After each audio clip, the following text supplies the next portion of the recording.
untouchable, achieve the unbelievable in the midst of all the madness.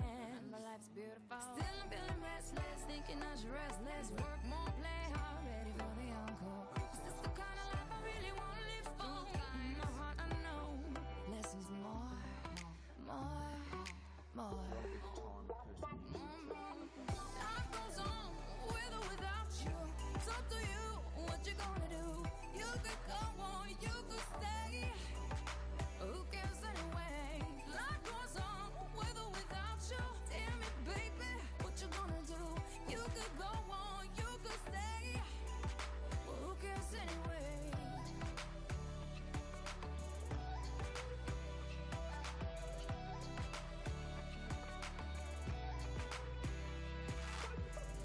Starting to think it's out of my hands. Is it all gonna be worth it in the end? Cause it's safe here in my comfort zone, never stray too far from home. Then again, this way I'll never know. Maybe I should go. Go crazy, go insane, go for everything. Get the money, dollar bills in your wallet, stick a chain. Sign the dilly, make a milli, sound familiar. The urgency is sounding the drilly for the family. And then they really talking freely, acting shit. They got me feeling like an Achilles, silly. I mean, really though. Really though. Felt the vibration of higher ground. Love always leads to the highest sound. Many conversations, people making speculations. That's some procrastination due to my revelations. And then they get fugazi. You call yourself a rider. You need to speed your loyalty up like Bugatti. Baby, don't underestimate my underdog mentality. Good morning. We might make a start. So welcome to this morning's session. Peter Kruger is my name and my co-chair Ravi Tirupati. And we're really looking forward to this session on Surely This Must Be Good. So just a couple of housekeeping things first. Remember to thank our sponsors by supporting the trade, and have your mobile phones to off or silent if you wouldn't mind, thanks. Just a note about the dinner for this evening. It's at the convention centre here at 6:45, and don't forget to bring your ticket or they won't let you in. And you know where the exits are up the top and down here if there's any trouble. So our first speaker is a local Adelaide intensive care specialist, Shailesh Bihari. He works at Flinders Medical Centre. He's got a very keen research interest. He helped establish the preclinical research group for the clinical trials group. He won an award of excellence for his PhD, has numerous research grants and an active research interest in intravenous fluids, lung injury and looking after patients with tracheostomies. And he's going to talk to us about do no harm, fluid-induced lung injury. Thanks, Shailesh. Thank you very much. Good morning, everyone. Good job making here after the yesterday night. I'm going to talk about fluid-induced lung injury. And when I was thinking about this talk, the title is very similar to other titles you've heard, like VILI, ventilator-induced lung injury. And it kind of stems from the same thoughts. When I was thinking about these presentations, I just couldn't help draw parallel to a book I read called Strange Case of Dr. Jekyll and Mr. Hyde, where Dr. Jekyll used to become Mr. Hyde every now and then. His alter ego is to come out. And I'm going to talk about the alter ego of the innocuous fluid bolus. But before I start, I'll start with a clinical presentation. A guy comes with pneumonia. A similar case I presented yesterday also, a day before yesterday also. He's 54 years old. He's a smoker. He works as a prison guard. He's got a 5-day history of cough expectoration, fever. He comes to ED. On examination, his neuro is perfect. His blood pressure is a bit soft every now and then. You can say it's a bit soft. His heart rate is 98, respiratory rate is 24. He's saturating 94% on 6 liters face mask, and he is febrile. What happened to him? Over the next 6 hours, he had antibiotics, nebs. He also had 2.5 liters of 0.9% saline given to him. It's kind of interesting that why we give fluids, because we just do it. It's simple, it's easy, it's not very hard to do, and it's done everywhere, and anybody can do it. But it's important to understand why we do it before we understand what it does to you. So we went hunting, looking for reasons why fluid are given. And some people might argue that you might give fluid bolus to increase stroke volume. That's fair. If the stroke volume is low cardiac output, you might end up in trouble. Purists might argue that you want to shift your anaerobic metabolism to aerobic metabolism. whatever the reason, it's the most common intervention done in the hospital, anywhere, ED, ICU, surgery patients, everywhere.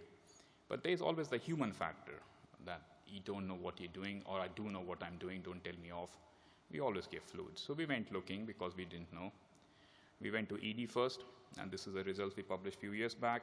I hope this works. Yep. So we looked at ED, why in ED fluid boluses were given. This is data from 500 fluid boluses. Well, low blood pressure was common, as expected, but there were some strange reasons in ED. I mean, there were reasons like avoiding admission to hospital or ICU. Others were like headache, nausea, deconditioning, not coping at home are given as a reasons. And there were usually multiple reasons for giving a fluid boluses. And when they asked the ED physicians what they thought, whether the fluid bolus worked, most of them were pretty happy with they're happy bunch of people. We came to ICU, a bit more sadder place, I suppose. We looked at the reason for fluid boluses. Again, low blood pressure was common, but ICU, you have much more invasive monitoring, so increasing vasopressor dose was important. About a quarter of fluid bolus in ICU is given for oliguria, low urine output, and I'm sure other people in the room have better expertise than me about oliguria and fluid boluses and how it may not work. And then clinical signs, and in general, ICU physicians are a bit more sadder people. They were not very happy with the efficacy of fluid bolus. But these are just kind of perceptions. What exactly happened to these patients? So these are the effect of sustained fluid boluses. That means we measured the effect before and 1 hour after, not immediately after. We'd have data for immediate after, but I'm presenting the 1 hour data. And this is the ED patients from 500 fluid boluses. The map didn't change much. Heart rate didn't change. What it did was, because these fluids are given often at room temperature, it made them decrease the body temperature, and it increased their respiratory rate. While we just look at shocked patient from ED, there was an increase in MAP from 65 to 68.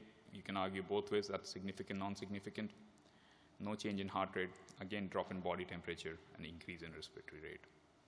Coming back to our ICU cohort, in ICU you can measure many other things. And we found was the MAP increased by 2 points, heart rate no change, temperature drop in temperature, increase in CVP, good or bad thing, you can argue both ways. It's a recent publication on CVP in the intensive care medicine. I was quite interested to read that, how it may not be helpful. Paradoxically, there was actually an increase in the vasopressor requirement. There was a decrease in PF ratio. So this is, PO to 5:2 ratios. Many things can affect it, but this is the raw results.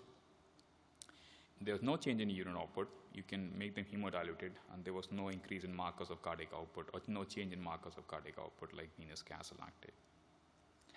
This is the data. At my center, we use 4% albumin as the most common fluid. The data looking at very subtle changes with various electrolytes with 4% albumin before and after, and decrease in PF ratio. But this is just the physiological response, nothing good or bad about it. But before we go into the fluid-induced lung injury part of it, I have to talk about this study. I'm sure many of you know about this. Just to recap, this is a FEAST trial. I remember Dr. Maitland presenting this data at the ANZEX CTG meeting at NUSA. I think it was 2010 or 2011, I can't remember. And I was blown away by these results. These are 1,000 kids in each arm, 3 arms, African children with severe infection. And they're in 3 hospitals, I believe, I think, and they had fluid boluses given. But now in Africa, they were trying to compare saline and albumin and to find an answer which fluid is better at the age-old question of colloid versus crystalloid. But they had a natural experiments. They did not get fluid boluses as a natural practice there. So these kids came in shocked, high lactate. They were given some antibiotics and put in a corner.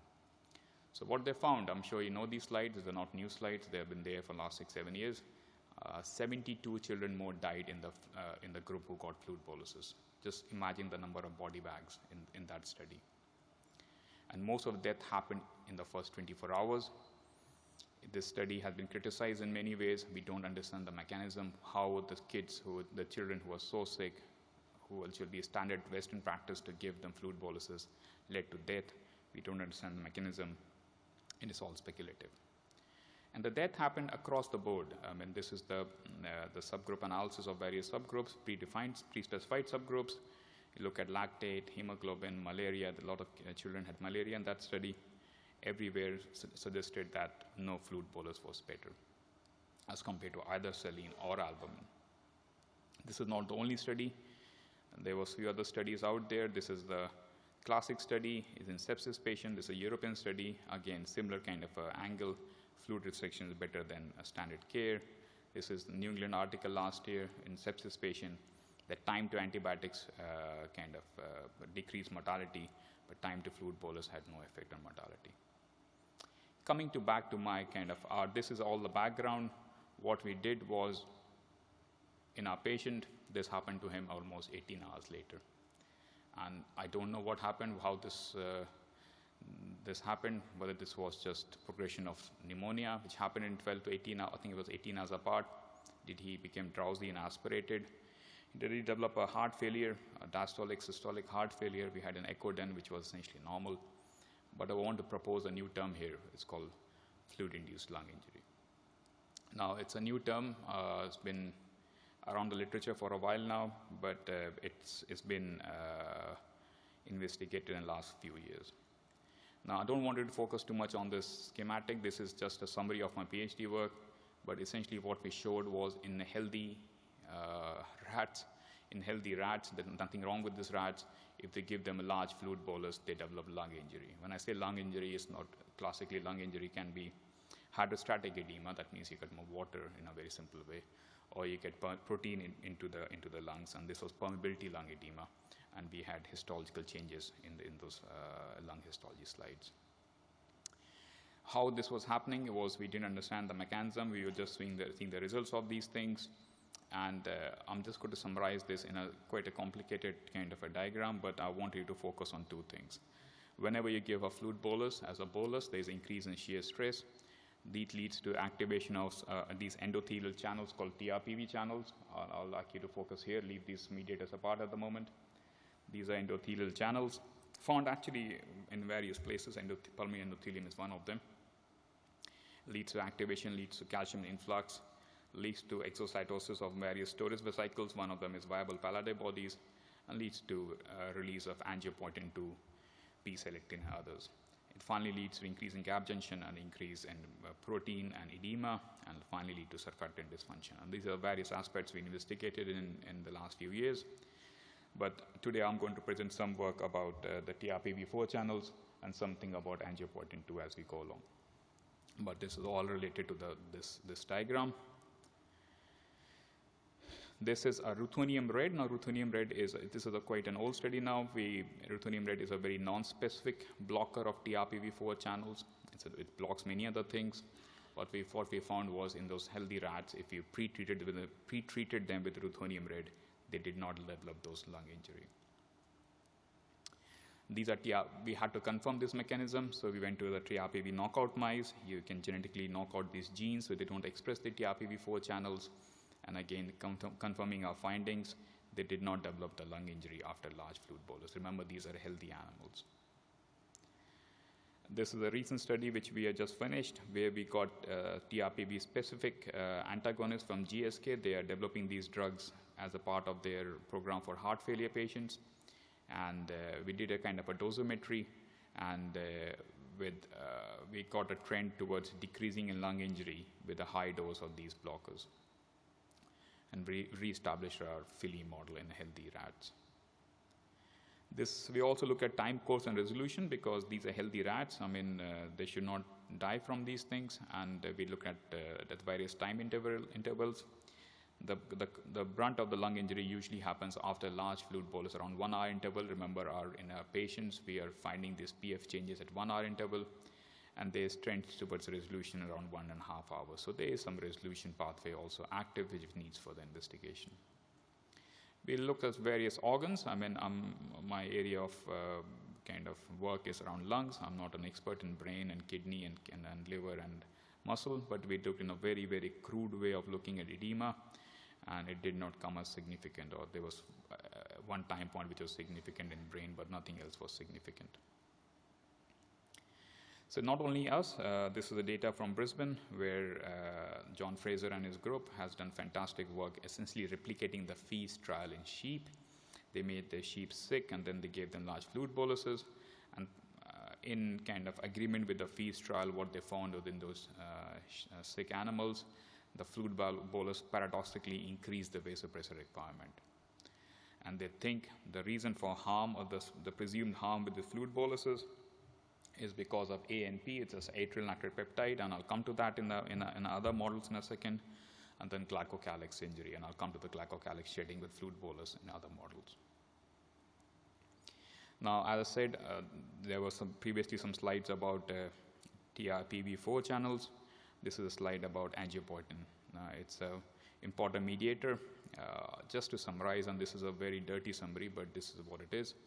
Angiopoietin 1 is a good guy. It is required for vessel stabilization, vessel maturity, and all those things.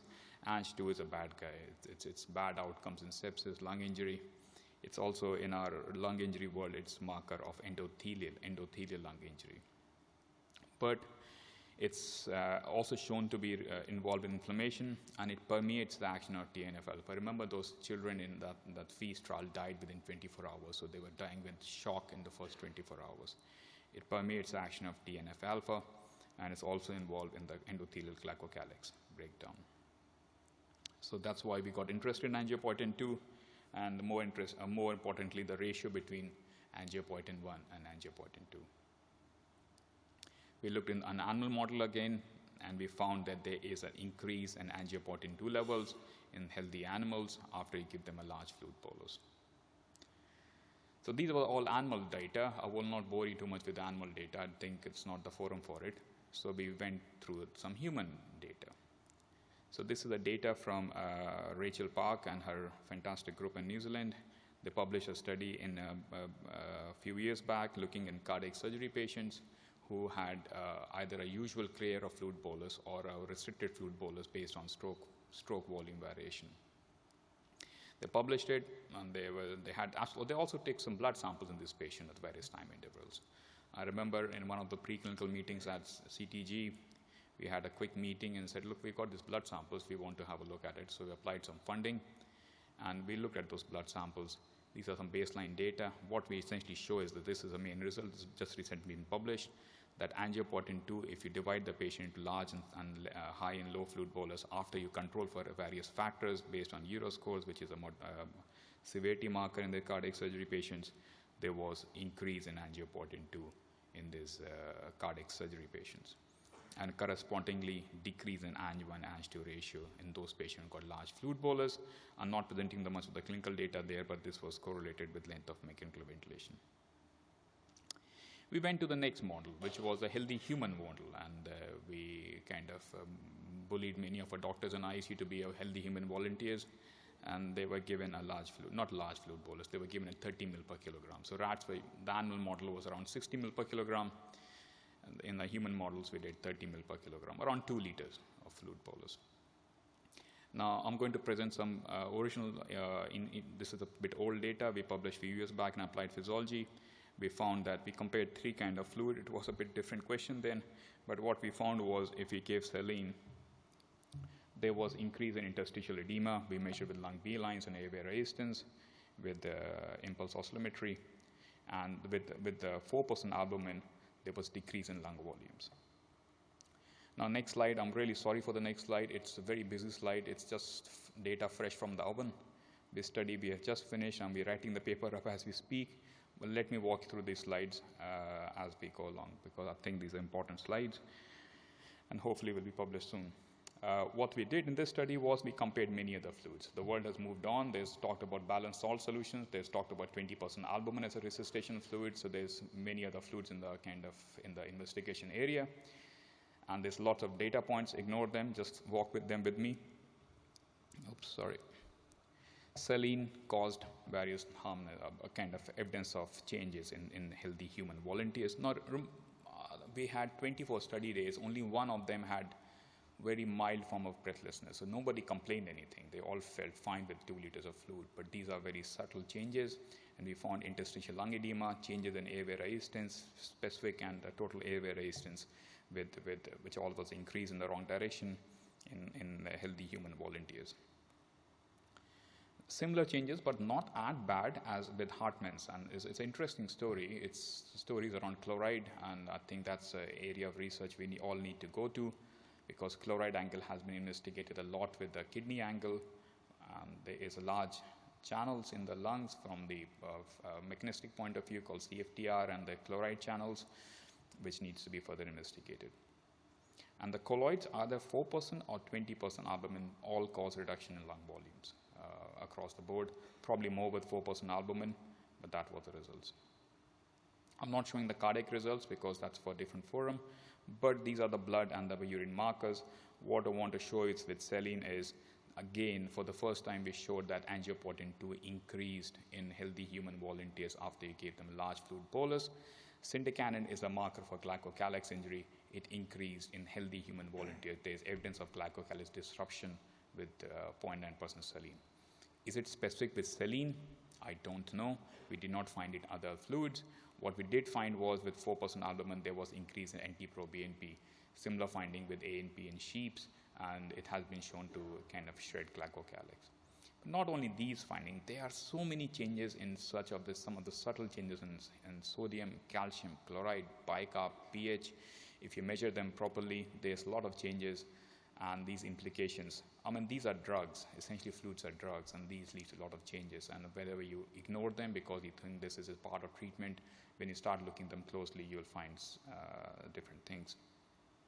But this is a quick, dirty slide, but what we found was, if comparing all these fluids, give and take, which is with kind of every fluid has some effects, 20% albumin was probably a better resuscitation fluid because it gives you the most cardiac output with less penalty on lungs and changes in electrolytes. This kind of became the basis of a clinical study which we have finished now. The study is called SWIPE study. The study we have finished and should be published this month, where we compared 4% albumin versus 20% albumin as an initial resuscitation fluid. We all use many of us use 20% albumin as a late fluid for edema management or day 4, day 5 fluid bolus, but this is when the patient comes in hypertensive in ICU with sepsis or post-cardiac surgery or post any surgery. They gave 20% albumin. We gave 20% albumin. It was standard versus small volume. But remember, 20% albumin is not only less volume, it has less sodium. It's a salt-poor albumin, less chloride, but it's hyperonchotic. So it was an investigator-initiated parallel group, open-label, randomized, multi-center, 3-hospital study. Around 150 patients in each group. We did it with Ronaldo at Austin. Now, paper will be released on 23rd of October at ESICM in Paris and simultaneously published in ICM.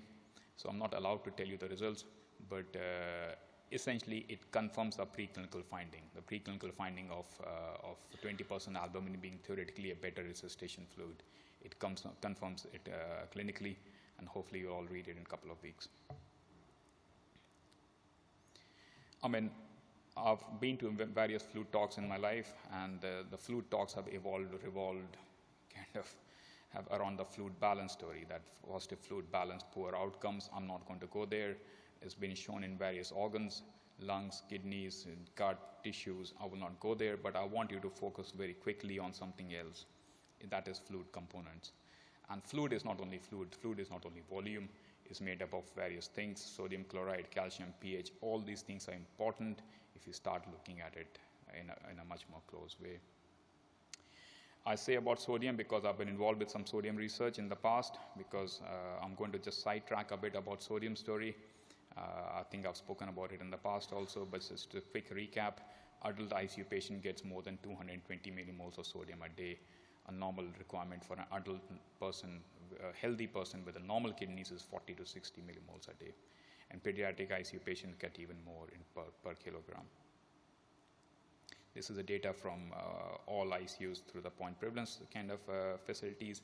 And sodium is high on day 1, day 2, day 3, and day 15. All the patients, the sources are different, but the sodium is high. And there's not much of difference between various diagnostic groups or between medical or surgical patients. Fluid boluses contribute to sodium, but actually the most of the sodium was coming from inadvertent sources, various maintenance fluids, the vehicles you use for various drug infusion and the boluses. If you're giving infusion of pantoprazole at 8 mils an hour, invariably that pantoprazole is made up by normal saline, or 0.9% saline, and that is 8 mils an hour of 0.9% saline. If you're giving a bolus like a hadlazine, 10 mils of hadlazine, that 10 mils is also 10 mils of 0.9% saline. This data was a few years back and might have changed now, but maintenance fluid, the most common maintenance fluid in Australia still, till this data a few years back, was 0.9% saline. Hartmann's was catching up. It will be interesting to repeat this study again to see what the changes are. But hands down, 0.9% saline is the most common vehicle used for various infusion and boluses and flushes. Every time you flush something, invariably use a 0.9% saline.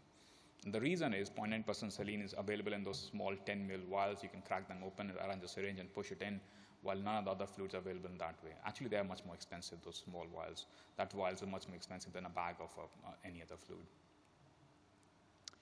We have shown, this again a few years back, we have shown that we can make our patients dry. This is sodium balance now, not sodium administration.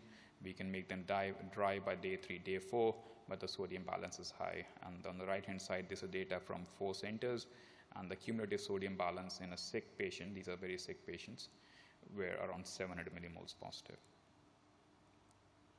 And it has been shown to have adverse associations. We have shown with Claire Baldwin here. We were part of the study together. We looked at sodium balance lead to ECF expansion, ICF dehydration, and some evidence of respiratory dysfunction. And you can say, well, we can take it out. We can use some furosemide. Well, actually, in a sick patient, furosemide increases diuresis, but not much of natriuresis. We'll show some data in a second. What about CRRT? Well, actually, the CRRT contributes to sodium because the bags have a sodium of 140, and your patient's sodium is 130, 132. It leads to a flux of sodium into the patient, especially if you're not removing fluids.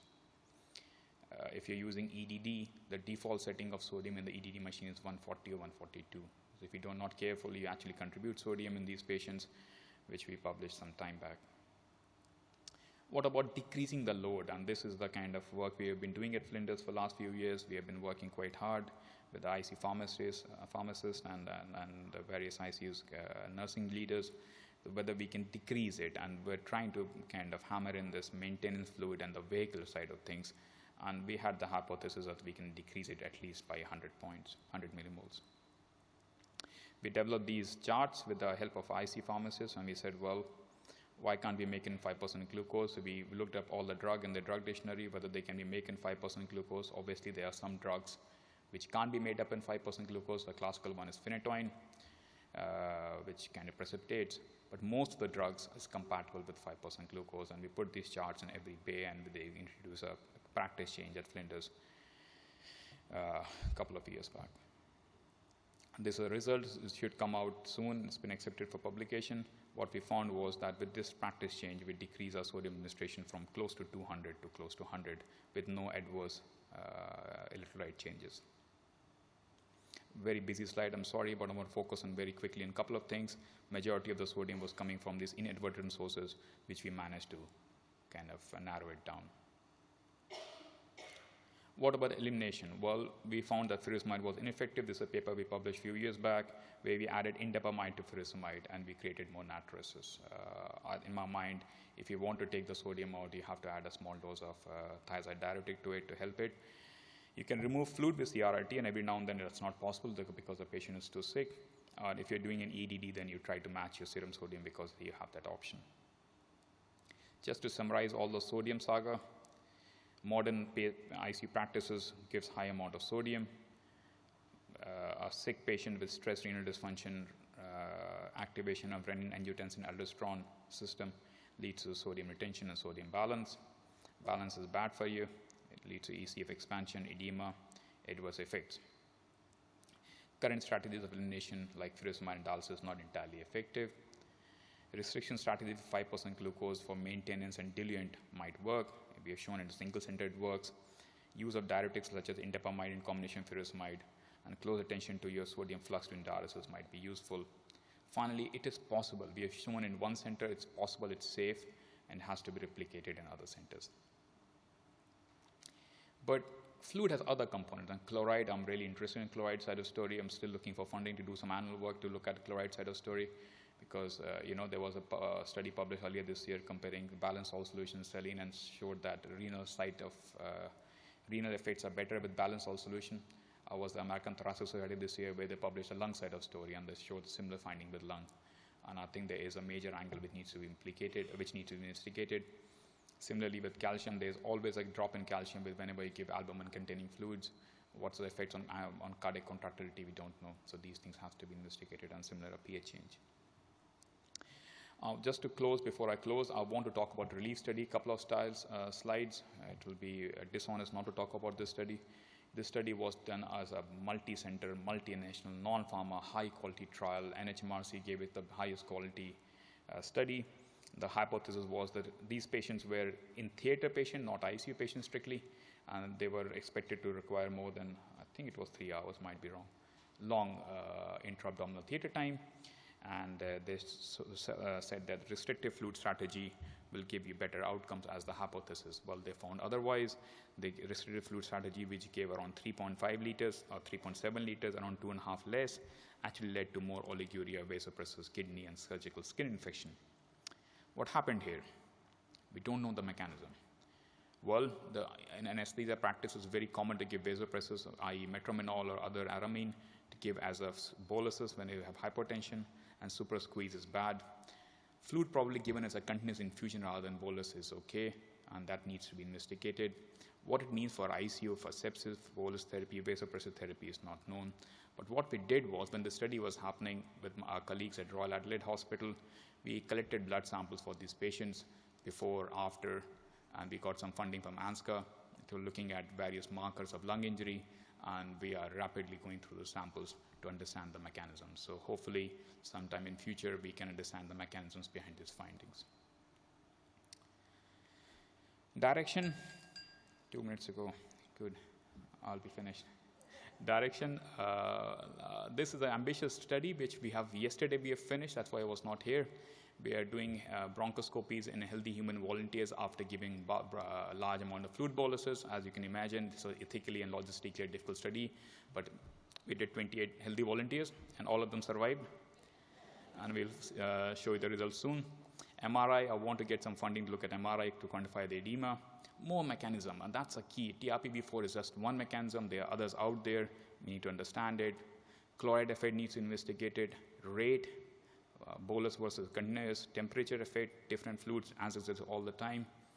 This is a diagram which I actually stored from Professor Burston's slide, where you have fluid shades of gray. You think you give it for advantageous regions, but there are other things we need to imagine. Last slide. Fluid as a drug concept. If you think as a drug concept, is the minimal phase 1 data. There for 180 years old, cholera epidemic, started fluid research, plenty of past ongoing research comparing fluid bolus type. If you look at the phase 1 data, you'll be worried about the safety of this drug. If it was for a new class, it will not be difficult to be approved, and there's no comparative data between fluid types, and nothing besides 0.9% saline. Think before you do anything.